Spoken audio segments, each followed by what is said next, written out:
ነው መቆያ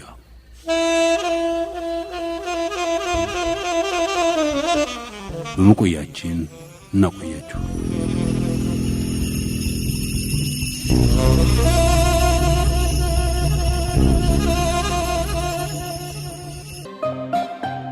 የሶቪየት ህብረቱን የደህንነት መስሪያ ቤት ለረጅም ጊዜ መርቶ የጆሴፍ ስታሊን የማስወገድና የማጽዳት ፍላጎትን በትክክል አሳክቶ የማርሻልነት ማዕረግ ለማግኘት ስለበቃው ላቬርኒቲ ቫቪሌቪች ቤሪ ከጆርጂያ የደህንነት መስሪያ ቤቱ ኤንኬቪዲ ኃላፊነት ሞስኮ ወደሚገኘው ዋናው መስሪያ ቤት በሹመት ሲሸጋገር አለቆቹ ሲገደሉ እያየ እንደነበረም ጠቅሼላችኋለሁ።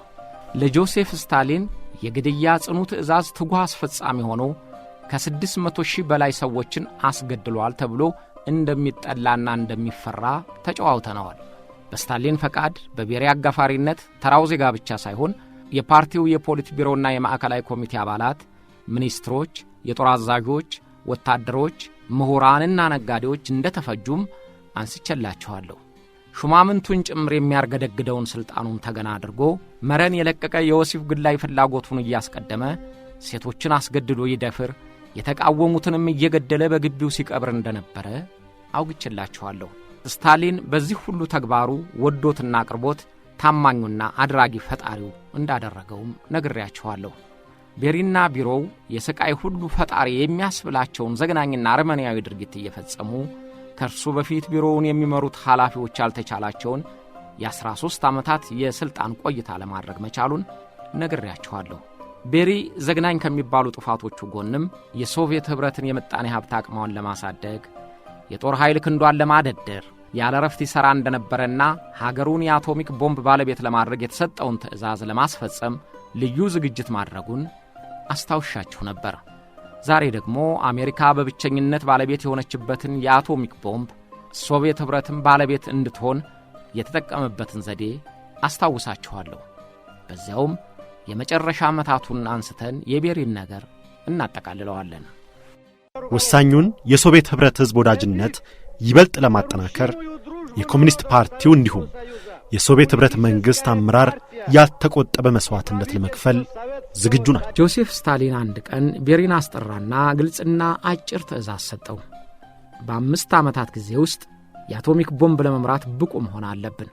ይኸው ነው። ስታሊን ለሚያስተላልፋቸው ቀጭን ትዕዛዞች ሁሉ እንዴት፣ ለምን የሚል ማብራሪያ መጠየቅ አይፈቀድም። እነዚህን መሰል ጥያቄዎች ካሉት መመለስ ያለበት ራሱ ጠያቂው ነው። አሜሪካ የአቶሚክ ቦምብ በመስራት ላይ መሆኗን ሶቪየት ኅብረት መረጃው ደርሷታል። ግን በሁለተኛው ዓለም ጦርነት በመጋፈጧና በቴክኖሎጂ ውጥረት ምክንያት አልቻለችም። አሜሪካ በጃፓን ላይ የአቶሚክ ቦምብ ከጣለች በኋላ ግን ሶቪየት ኅብረት የአቶሚክ ቦምብ ባለቤት የመሆኗን አስፈላጊነት ጊዜ የምትሰጠው አልሆነም። ስለዚህ ስታሊን በ5 ዓመታት ውስጥ የቦምቡ ባለቤት መሆን አለብን ብሎ አዘዘ። ትዕዛዙ ደግሞ ሳትዛነፍና ሳትታጠፍ መፈጸሟ የግድ ነው። ቤሪ በደህንነት መስሪያ ቤቱ ውስጥ ይህንኑ ጉዳይ ብቻ የሚከታተል በራሱ የሚመራ ቢሮ አደራጀ። ቢሮ 2 የሚል ስያሜም ሰጠው። ማንኛውም እንቅስቃሴ የሚከናወነው በሚስጥር ነበር። ሳይንቲስቶቹ ሳይቀር እያንዳንዷ እንቅስቃሴያቸው፣ ቡና የሚጠጡባት ካፌ ሳይቀር በደህንነት ሠራተኞች ጥብቅ ክትትል ይደረግበታል። የሶቪየት የደህንነት መስሪያ ቤት የሚከታተላቸው ሥራዎች ሁሉ ዋዛ ፈዛዛ አያውቁም። አንደኛው የምርመራ ክፍል ኃላፊ ሳይንቲስት በደስታው ምክንያት የአቶሚክ ቦምቡን ልንሰራ ተቃርበናል ብሎ ለሚስቱ መናገሩ ስለተደረሰበት 8 ዓመታት እስራት ቅጣት ተጥሎበታል። ሌላው ሠራተኛ ደግሞ የፊዚክስ ሰነዶቹን ሲያስቀምጥ ቦታቸውን አፋልሶና አቀያይሮ በመገኘቱ የሚደርስበትን ቅጣት ፈርቶ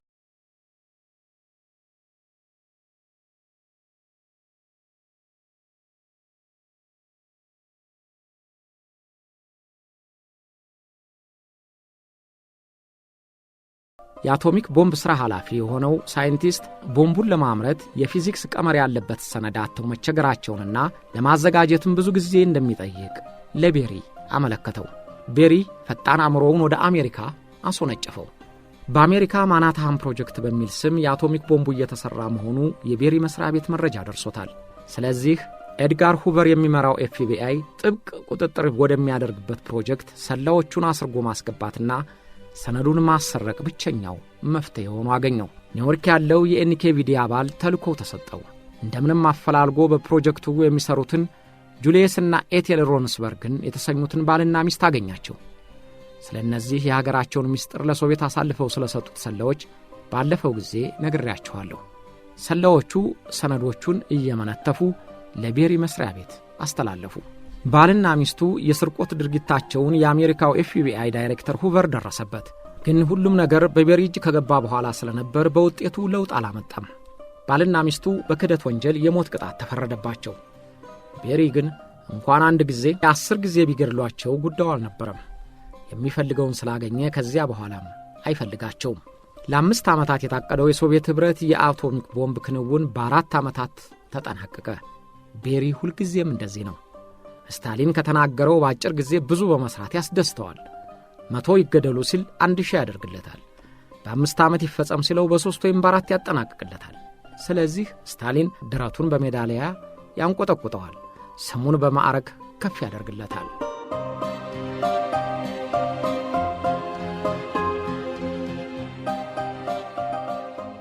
የጆሴፍ ስታሊን አሟሟት እስካሁን የተረጋገጠ ማስረጃ የቀረበበት አልሆነም።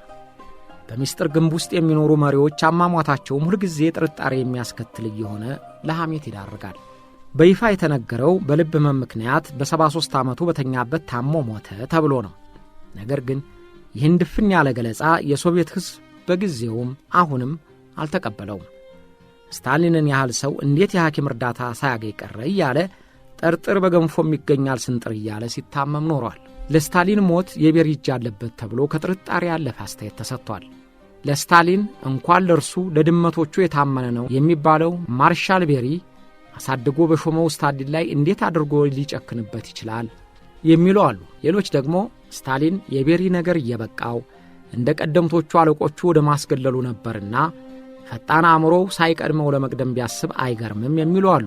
በዚህ አስተያየት ከቤሪ ጋር አብረው አሲረዋል ከሚባሉት ውስጥ አንደኛው ነው የሚባለው ምክትል ጠቅላይ ሚኒስትሩና የውጭ ጉዳይ ሚኒስትሩ የሞሎቶቭ ልጅ ይስማማል።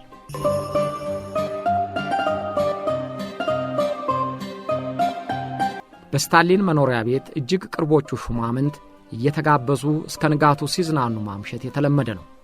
የሞሎቶቭ ልጅ እንደሚለው በምሽቱ ግብዣ ወቅት ስታሊን ክሩስቼቭንና ሞሎቶቭን ጠቀሳቸውና መታጠቢያ ክፍል ገቡ።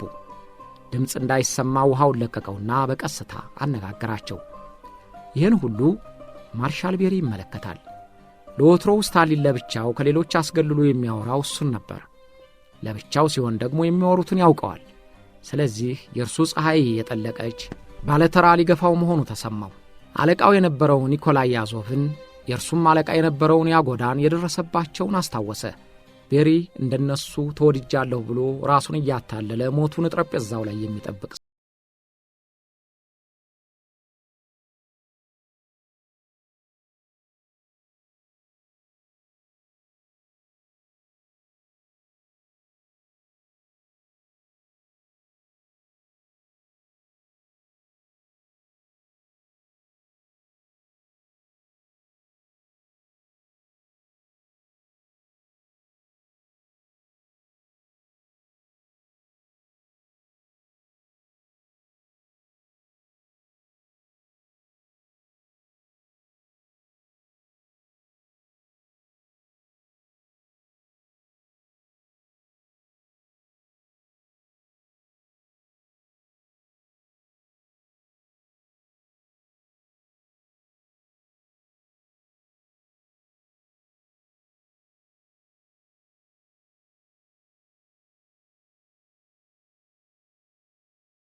ሩሲያና በአካባቢው ያሉ ሀገሮች የሚኖሩ ይሁዳውያን የተናቁና የተገፉ ነበሩ። ክብር የተነፈጋቸው፣ ስብዕናቸው የተረገጠ፣ በተራ ሥራ ብቻ የሚሰማሩ ነበሩ። የጥቅምቱ አብዮት ሲፈነዳ ችግረኛነታቸውና መጎሳቆላቸው የአብዮቱ ልጅ አደረጋቸው። ትሮትስኪን ጨምሮ በቦልሸቪክ ፓርቲ በብዛትና በንቃት በመሳተፋቸው የዛሩን ገዥ መደብ እንደ በቀል አጥፍተዋቸዋል ተብለው ይታማሉ። ሌኒን ንጉሡን ከነቤት ሠራተኞቻቸው ያለ ፍርድ እንዲገደሉ ሲያዝ አስፈጻሚዎቹ ይሁዲዎች ነበሩ። ስታሊን የማጽዳት ተግባሩን ሲያከናውንም ይሁዲዎች ዋነኛ አጋዦቹ ሆነዋል። ወላጆቹ በጆርጂያ ከሚኖሩ ይሁዳውያን የተወለዱ ናቸው የሚባልለት ቤሪ የሚያሳስበው ሌላም ጉዳይ ነበረው። እስራኤል የጦር መሳሪያ በምትፈልግበት ወቅት ከቡልጋሪያ እንድትገዛ ያመቻቸው እርሱ ነበር። በእርግጥ ይህንን ስታሊን የማያውቀው ነው ማለት አይቻልም። ግን ማስወገድ ሲፈለግ ነውሩ ይመረጣል እንጂ ምክንያቱ አያስፈልግም። ስለዚህ ቤሪ የስታሊን ፊት እየዞረበት ከሆነ መዳኛውን ማሰብ ይኖርበታል። ሊደርስበት ከሚችለው አደጋ ነፃ የሚያወጣው ደግሞ አንድ ነገር ብቻ ነው፣ ስታሊንን ማስወገድ።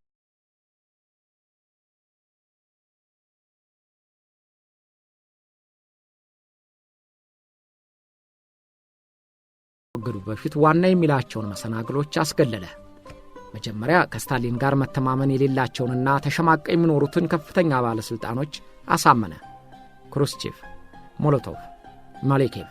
የስታሊን እጅግ ታማኝና ቅርብ የሆነውም የጥበቃ ኃላፊው ሌተና ጀነራል ቭላሲች ከቦታው እንዲነሳ ተደረገ። ሌተና ጀነራል ቭላሲች የስታሊን ልዩ ጥበቃ ኃላፊ ሆኖ ለ25 ዓመታት በታማኝነት አገልግሏል። የቭላሲች ይሁንታ በሌለበት በማንኛውም ቦታ ስታሊን አይገኝም። የቤሪን የኤንኬቪዲ ደህንነት መስሪያ ቤት የሚያንቀጠቅጠው ይኸው የጀነራል ቭላሲች የሚመራው የልዩ ጥበቃ ክፍል ብቻ ነው። ቲያትርና ዳንስ እንኳ ቢሆን ቭላሲች ካልፈቀደው ስታሊን አያይም። ስታሊን ባለበት ቦታ ሁሉ ቭላሲች አለ፣ ቭላሲች ባለበትም ስታሊን አለ። በተለይ የስታሊን ሚስት ራሷን ከገደለች በኋላ ልጆቹን የመንከባከብ ኃላፊነቱ ለቭላሲች ተጨምሮበት ነበር። ይህን ያህልም ታማኝ ቢሆን ግን ለስታሊን ባህሪ በቂ አይደለም። አንድ ሰው ባለበት ቦታ ብዙ ከቆየ ነገር ያጠነጥናልና ማስወገድ ይሻላል ብሎ የሚያምነው ስታሊን ቭላሲችን ከዶክተሮቹ ሴራ ጋር አለበት ተብሎ ከዚያ ሁሉ ማዕረጉ ተዋርዶ ወደ ማጎሪያ ካምፕ ተወረወረ። ጄኔራሉ በፍርድ ቤት ሲቀርብ ስታሊንን የሚከዳ ስብዕና የለኝም እያለ እየተገዘተ ማለ። ጄኔራሉ ከስር ተለቆ ዕድሜ አግኝቶ የሞተው በ1970ዎቹ ነው። ታዲያ ሁልጊዜም ስታሊንን ለደቂቃዎች እንኳ ለመክዳት አስቤ ከሆነ ምላሴ ከተናጋዬ ትጣበቅ እያለ እንደለፈለፈ ሞተ። ቭላሲች ስታሊንን ያስገደለው ቤሪ ሊሆን ይችላል የሚል የበረታ ጥርጣሬ አለው። የእርሱ መገለልም የግድያ ሴራው ክፍል ሊሆን ይችላል ብሎ ይጠረጥራል። ቭላሲች ከቦታው ከተወገደ በኋላ የስታሊን የጥበቃ ኃላፊ ሆኖ የተመደበው ከቤሪ ጋር ልዩ ግንኙነት ነበረው ተብሎ ተጠርጥሯል።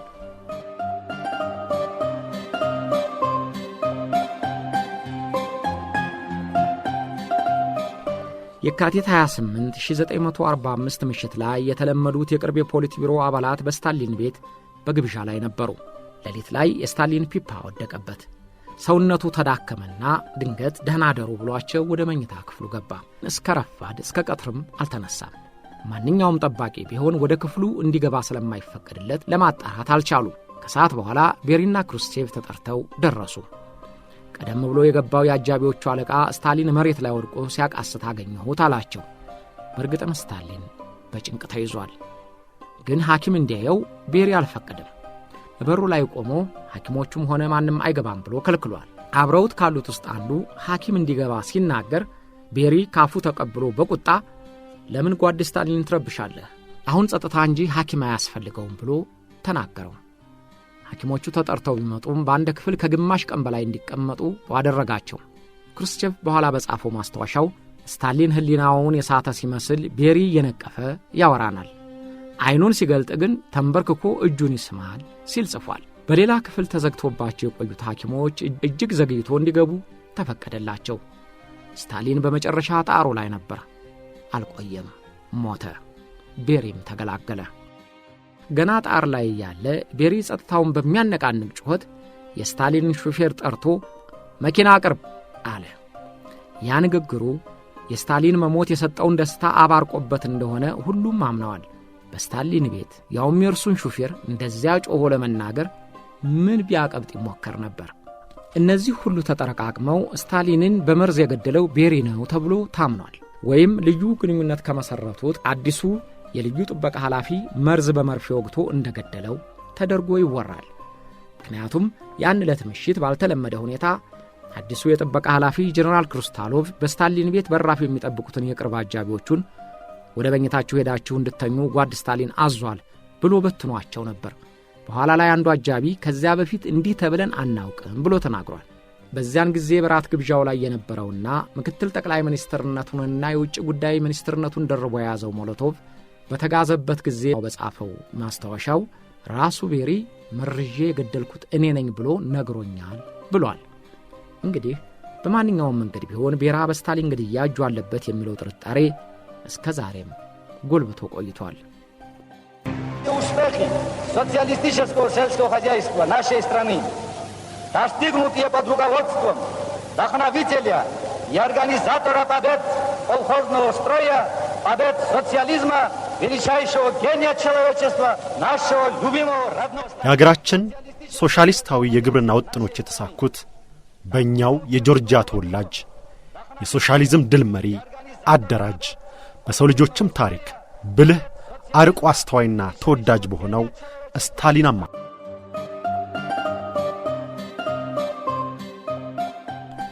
ስታሊን ከሞተ በኋላ ጠቅላይ ሚኒስትሩ ሜሌንኮቭ፣ ምክትል ጠቅላይ ሚኒስትሩ ሞሎቶቭ፣ ምክትል ጠቅላይ ሚኒስትር ፓቬሌቪች ቤሪ፣ የፓርቲው ምክትል ጸሐፊ ክሩስቼቭ ስልጣን ለመውረስ ሴራ ማውጠንጠን ላይ ነበሩ።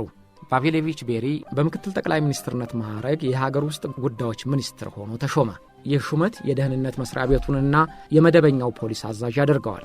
ቤሪ የነበረውንና የጨበጠውን ስልጣን መዝኖ የስታሊን ተተኪ ለመሆን ያለውን ፍላጎት አልደበቀም። ወዳጅ መስለው የሚታዩትም ሜሌንኮቭን አግባብቶ ተቀዳሚ ምክትል ጠቅላይ ሚኒስትር ሆነ። ይህ እርምጃ ቤሪ ስታሊንን ለመተካት መንገዱን እየጠረገ መሆኑ የገባቸው የፖሊት ቢሮ አባላት ስጋት ወጠራቸው።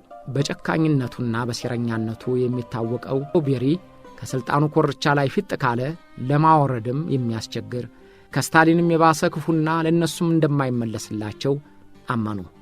የደህንነትና የፖሊስ አዛዥነቱን ስልጣን እጁ በመግባቱ ጭጭ ሳያደርጋቸው ቀድሞ መንቀሳቀስ እንዳለባቸውም አመኑ። ወትሮም በሚስጥርና በሴራ የቆየ ስልጣን የሚተካው በሴራና በሚስጥር ነው። ስለዚህ የቀድሞ ወዳጁ ጠቅላይ ሚኒስትር ሜሌንኮቭና ክሩስቼቭ፣ ሞሎቶቭና የቀድሞ ጠላቱ የመከላከያ ሚኒስትሩ ማርሻል ዙሁኮቭ ቤሪን ሊያስወግዱት መከሩ።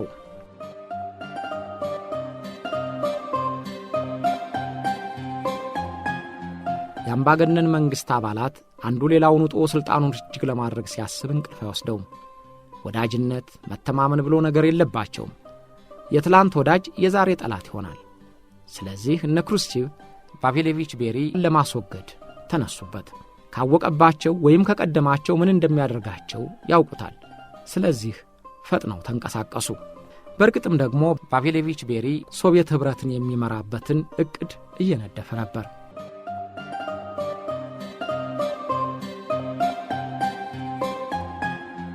ጆሴፍ ስታሊን ከሞተ 2 ወራት በኋላ የኮሚኒስት ፓርቲው ማዕከላዊ ኮሚቴ ጉባኤ ባልተለመደ አነጋገር ክሩስቼቭ ላቬርቲ ቤሪን በይፋ ከሰሰው። ቤሪ ለእንግሊዞች የሚሰልል ሶቪየትን ለምዕራባውያን አሳልፎ ለመስጠት የተዘጋጀ የመንግሥት ጠላት ነው ብሎ በይፋ ኃጢአቱን አበዛው። ኒኪታ ክሩስቼቭ ለምን ሱሬን ልታቆሽሸው ትሞክራለህ?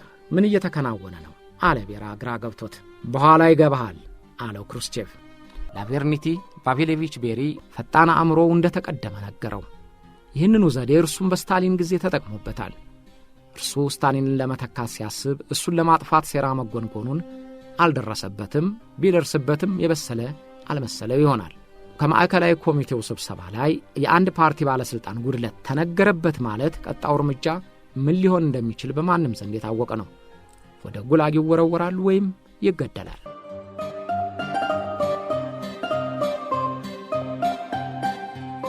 የማዕከላዊ ኮሚቴው ጉባኤ እንደተበተነ ፋታ ሳይሰጥ የሶቪየት ከፍተኛው ምክር ቤት ፕሬዚደንት ተሰበሰበ። የሶቪየት ኅብረት ፕሬዝዳንትና የቀድሞ ጓደኛው ማሌንኬቭ አሁንም ከእርሱ ጋር ያለ መስሎታል። ክሩስቼቭ ወቀሳውን ሲቀጥል ቤሪ ማሌንኬቭን ቀና ብሎ አየው። ማሌንኬቭ ግን ጨመረለት እንጂ አልቀነሰለትም። ፓቬሌቪች ቤሪ ሀገርና ሕዝቡን ፓርቲውንና መንግሥትን ከርቶ ለኢምፔሪያሊስቶች መረጃ ያቀብል እንደነበረ ተደርሶበታል አለው። ቤሪ በማይደርስበት ርቀት ተቀድሟል።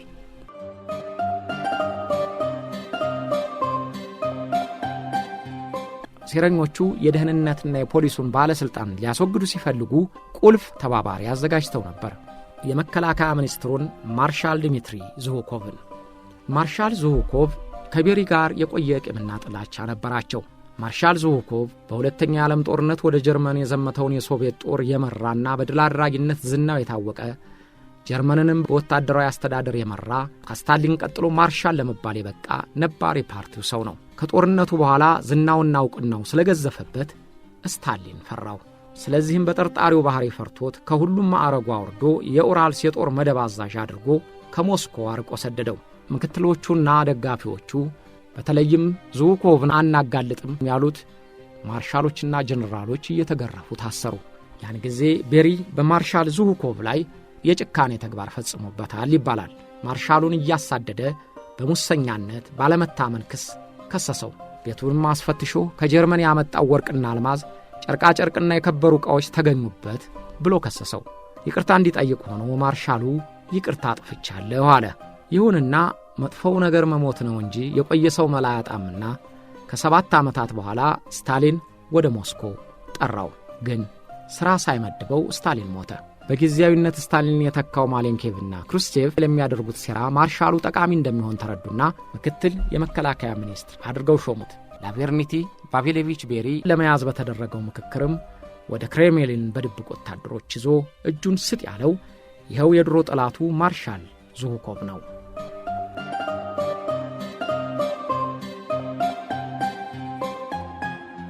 ቀድሞ በተዘጋጀው ዕቅድ መሠረት ማርሻል ላቬርኒቲ ፓቬሌቪች ቤሪ ከፕሬዚደሙ ስብሰባ በር በወታደሮች ተይዞ ወጣ። ከዚያ በኋላ ስለ ቤሪ ማንም ሶቪየታዊ ማወቅ አይቻለውም። በፍጥነትም ዋነኛ ተባባሪዎቹ ይሆናሉ የተባሉት በቁጥጥር ስር ዋሉ። ቤሪ በሌሎች ላይ ሲያደርገው የነበረው በእርሱም ላይ ተፈጸመበት። ከዚያ በኋላም በቤሪ ላይ የተፈጸመበት በሚስጥርና ሚስጥራዊ በመሆኑ የምነግራችሁ የተለያዩ ግምቶችና ከቅርብ ጊዜ ወዲህ ተገኙ ከተባሉ ሰነዶች ላይ የተዘገበው ነው። አንደኛው አስተያየት፣ ቤሪ ከጉባኤው ከወጣ በኋላ ወደ ቤቱ ሄደ። እዚያም በስውር እየተጠበቀ ቆየ። በቀናት ውስጥ ታሰረና እርሱና ስታሊን እንደሚያደርጉት ከሌሎች 5 ሰዎች ጋር በወታደራዊ ፍርድ ቤት ቀረበ። ሁሉም የቀረበባቸውን ክስ ሊያስተባብሉ አልቻሉም ተባሉና የሞት ፍርድ ተፈረደባቸው። ቤሪ የሞት ፍርዱን ሲሰማ ከመሬት ላይ ተንበርክኮ እንደ ቀድሞ አለቃው ኒኮላይ ያዙፍ አትግደሉኝ እያለ ሲያለቅስ ወታደሮቹ የኮቱን ክሳድ ይዘው እየጎተቱ አስወጥተው ረሸኑት። አጥንት እየሰበረ ትከሻ እያስወለቀ በዘይት እየጠበሰ በሳት እያንጨረጨረ ያስገድል የነበረው ቤሪም ሞት አረገደችውና አለቀሰ ተባለ። የሞተውም በ1949 በታህሳስ ወር መሆኑ ተነገረ። ይህ ከፓርቲ የተሰጠ መግለጫ ነው።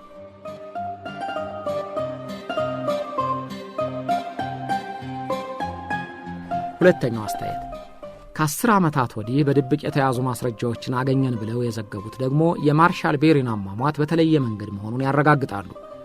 ከጉባኤው ክስና ወቀሳ በኋላ ተገልሎ ከተቀመጠበት ቤቱ እየሰራ እንዳለ በኮሎኔል የሚታዘዙ ጥቂት ወታደሮች ተላኩበት።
እንዳለው ሆነ።